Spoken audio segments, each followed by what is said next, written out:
सुद्धा म्हटलं जातं बरं. मुथल नंबर्स असंही यांना म्हटलं गेलं क्वांटमच्या नंतर. म्हणजे बघा आता आपण घेऊ क्लोरीन. सगळ्यात पहिला घेऊ आपण हेलियम. तर हेलियमच्या किती इलेक्ट्रॉन असेल? 2 असेल. मग सगळ्यात सुरुवातीला के ची कॅपॅसिटी किती? 2 ची. बरोबर. मग या के मधला सबशेल कोण असणार आहे? यस मध्ये किती असणार आहेत? 2च. म्हणजे के चं इलेक्ट्रॉनिक कॉन्फिगरेशन होणार आहे 2. म्हणजे या पहिल्या यस मधच त्याचे 2 समाविष्ट होऊन गेले. पण त्यानंतर मी समजा बघितलं आता आपला कार्बन 6. कार्बन म्हणजे कोण? 2 आणि 4 6.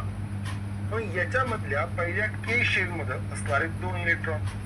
मग हे 2 इलेक्ट्रॉन त्याच्या सब शेलच्या 2 मध्ये कव्हर होऊन गेले आणि के ची कॅपॅसिटी गेली. म्हणजे के मध्ये एकच सबशेल आहे. कोणता? एस. मग उरले किती? 4. मग पुढे गेलो मी यल मध्ये. मग यल मधला जो सबशेल आहे त्याच्यामध्ये पहिले एस ची कॅपॅसिटी 2च आहे. मग उरले किती? 2. मग उरलेले 2 जे ते पुढच्या पी मध्ये जाणार. हे होतं कॉन्फिगरेशन. म्हणजे पुढचं अजून चांगलं उदाहरण घेऊ आपण. क्लोरीन घेऊ. क्लोरीन म्हणजे कोण? 17. म्हणजे 2 8 आणि 7. आता इथं पहिले 2 तर इथंच असणार आहे. के मधल्या यस मधून 2 मिळून गेले. उरले किती? अजून 15 बाकी आहेत. पण यल ची कॅपॅसिटी किती आहे? 8 ची आहे. मग त्यातल्या यल मधला जो सबशेल आहे पहिला यस त्याला 2 घेऊन घेतले.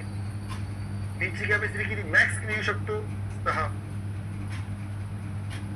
पण यल ची 6 2 8 यल मध्ये एवढेच बसतात. म्हणजे यल मध्ये 2 सबशेल